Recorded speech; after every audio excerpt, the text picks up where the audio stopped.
Hi, George. 1997, you came into the local authority, coming from Nottingham, I do believe. Yes. Yeah. What was your first impressions of Kirklees when you first arrived here? I'd had a house here. I bought my house off my parents. So I'd be coming backwards and forwards. Lots of apprehension and actually coming back to Huddersfield. But once I got into the job and the job itself, it hadn't dawned on me how politically, and I'd say that probably in a big political, to having to manage navigate through the council's politics and also the community politics. With all the different changes over the last 15 years and the different personalities of managers and everything else, any high points for you? And I'd like to probably discuss some of the challenges that you've probably experienced as well.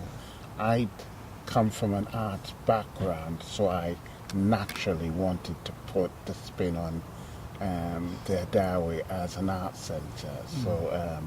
So one of the things I did quite early on, we were going through a lottery, a lottery bid. The council had lost the first lottery bid, so and I came in to beef up the arts. So I formed a partnership with the Lawrence Batley Theatre called the Hadawi the Hadawi LBT Partnership, Creative Partnership, to promote, to develop the joint promotion of Black and Asian work in the two centres. Right.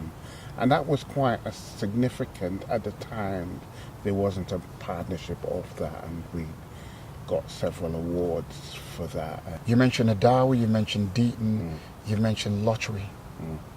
And I guess that sounds like a real powerful cocktail of people who are going to uplift the minority ethnic community in many, many different ways. How come those things never materialized? Because they haven't.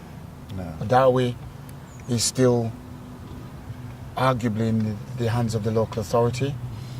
The Deaton Centre, there's discussions about, is it going to remain a centre or is it going to be knocked down?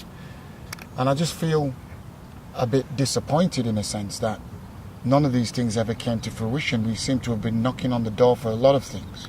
That whole navigation became blurry, where people were making decisions, but with all the best intentions,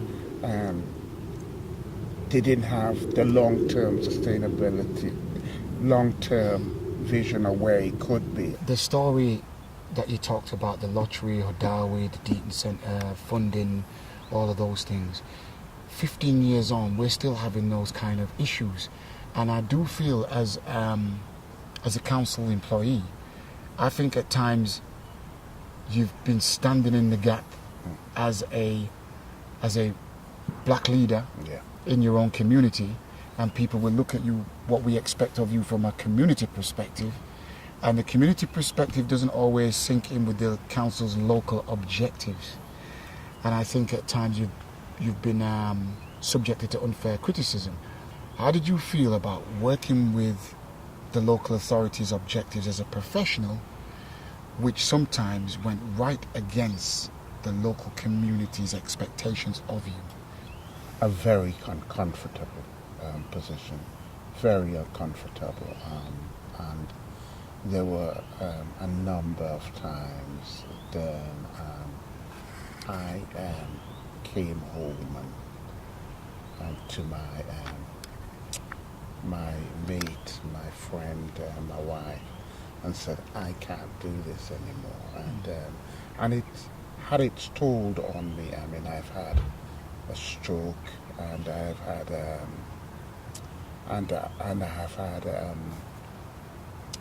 a brain tumor during those times.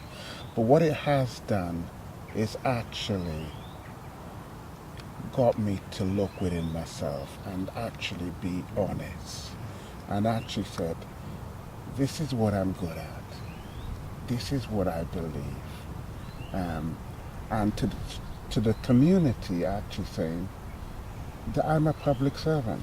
One of the things that as my coach, you kept referring to about saving my skin. And I remember going home to my kids and my wife and say, you know, this brother's telling me about being safe in my skin. What it's all about.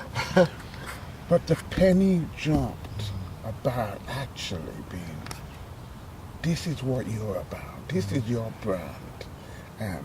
I'm not the local authority or I'm not the community. I'm just George. All right. But I'm a good servant. I know I'm a good servant. And all I want to do is serve. I've seen so many black officers, African descent officers in the council. And I've had my differences with you over the years. Let's not kid ourselves. But I always knew, right, your resilience and perseverance was more that I've seen of others. Many of others cracked and got anti-community and disappeared, got another job elsewhere. You stuck it out.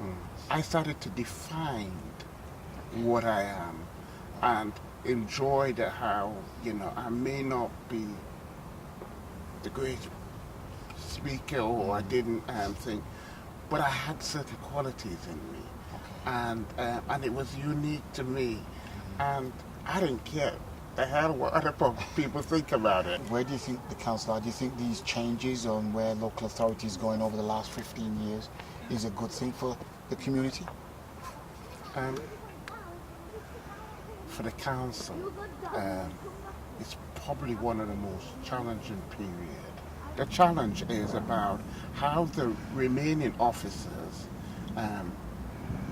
understand and accept their role as servants. But I don't feel that's trickled down enough to people who are in the front line and should know what's going on in and amongst the community. I don't want to call any names because this is not what this is about, but I'm asking the question, do you think heads of services and line managers should get out more into the local communities, not just the minority ethnic community, but more so the local community, the grassroots, the front line? If you want to be a good public servant, you can't go behind the desk. You cannot articulate. And you can do it for so long, but I think that because of the shrinking of local authority, you'll get found out pretty quickly. And I think that the days of when we'll put up with you, I think that those days are long gone. So I'm hearing the message that you're saying to be a good local authority officer. What about to be a community servant?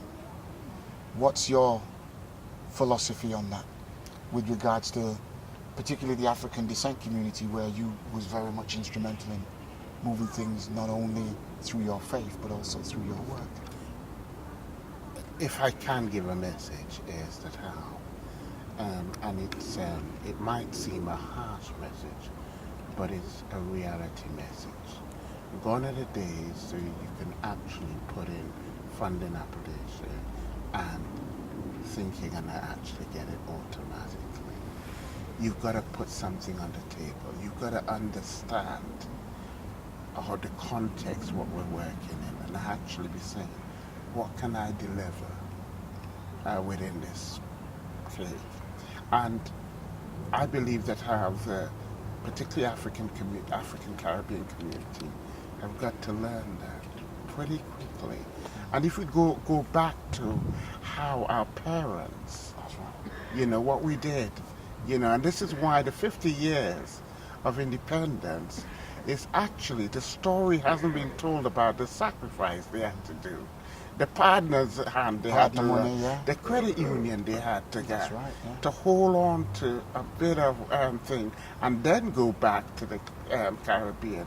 The support mechanism of actually being here and sending money back home for thing. This is something that I think that particularly the younger generation need to learn things. Because I think if we learn from history, history can tell us a lot about where we go in the future. how much is your faith played in your personal and professional decision making? I am fortunate that I have a wife who is the foundation. She reminds me, I might be going around, struggling around, but she reminds me who I am in the house. And she doesn't do it in a sarcastic way. She keeps us on the ground with our faith. And my children now reminds me.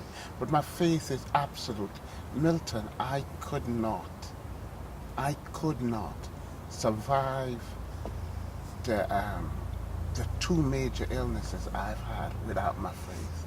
And I actually believe it isn't about Milton, pray for me. It's about my wife saying to me that how I'm not going to pray for you anymore. I want you to connect with God. You understand what I'm saying? And I'm thinking, hang on, I could hardly walk. I was in pain. She said, but you can talk. My faith has actually played instrumental. And again, I say to you that how I've been sadly playing faith for quite a long. But in the last 18 months, that's when I learned to rely on and believe in my faith. Well, George, I wish you the very, very best for the future and in your retirement. And there's always a place here, KLTV, PPCA. Yeah. I know there's a string of organizations would love to have you on their board or working with them. Yeah. Thanks very much, and thank you very much for taking the time out with KLTV.